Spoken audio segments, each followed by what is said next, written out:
In the last video, we explored where your birth fears came from. Now that you're starting to unpack those fears, it's time to take things one step further. Today, we're talking about how fear actually affects your body in labour and how it can increase pain if left unchecked. Have you ever noticed how your body reacts to stress? Maybe your jaw tightens, or your shoulders get tense, or your stomach turns. That same reaction can happen during birth, and when it does, it makes labour longer, harder, and more painful. But here's the good news. Once you've understood this connection, you can start working with your body and not against it. So let's dive in. Your body is wired to protect you. When you feel fear, it activates the fight or flight response. That's great when you're running from danger, not so helpful in labour.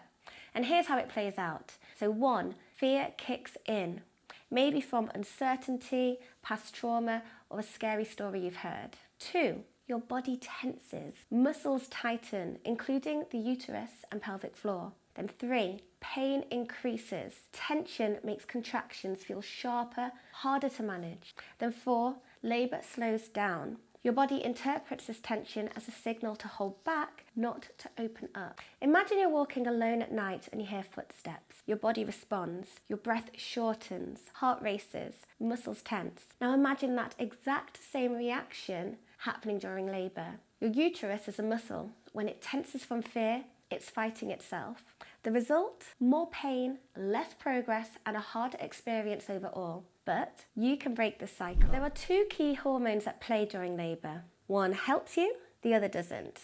So first you've got oxytocin, the love hormone. Oxytocin fuels efficient contractions. It boosts endorphins, which is natural pain relief, and it thrives in calm, connected environments.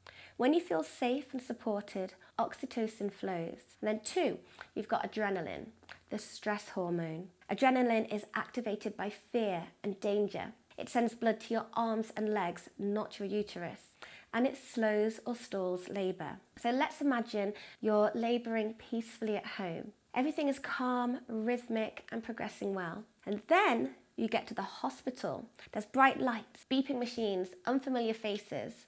So you tense up, labour slows. That's adrenaline at work. The fix?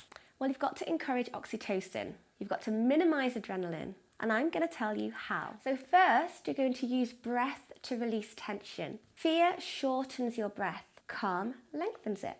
So I'm going to teach you the 4-7-8 technique. Now I want you to inhale for 4 seconds. You're going to hold your breath for 7 seconds. Then exhale slowly for 8 seconds. Repeat this for a few rounds and notice the shift through your body. And my next tip is move through it. Movement releases tension and encourages flow. So try swaying with your partner, try kneeling over a birth ball, and even gentle rhythmic movements with music can help. Third, I want you to create a safe, oxytocin-friendly birth space. Your environment matters, so dim lights, using calm music or essential oils, speaking or listening to affirmations like, "I trust my body, I was made for this." The more you feel supported and at ease, the more oxytocin can do its job. Now, take a moment to reflect on what makes you feel safe and calm. I want you to write this down. So 1, I want you to write 3 things that instantly make you feel relaxed. So like soft lighting, warm water, or certain smells. Then 2, I want you to write down 1 environment or situation that triggers fear and how you can make it feel safer. And then 3, try the 4-7-8 breathing technique tonight before bed and notice what happens. Now the key things I want you to take from this video is that fear triggers the fight or flight response, making labour longer and more painful. Oxytocin helps your body birth more efficiently, and adrenaline can slow or stall the process. And you can break the cycle with breath, movement, and a calm, supportive environment.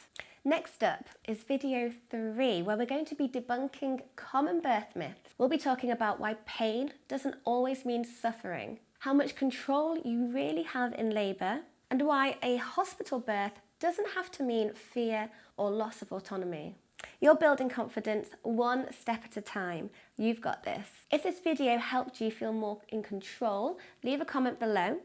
What part of the fear, tension, pain cycle surprised you the most? I'd love to hear from you. And if you haven't yet, hit subscribe so you don't miss what's coming next. You deserve a birth experience that makes you feel confident and empowered.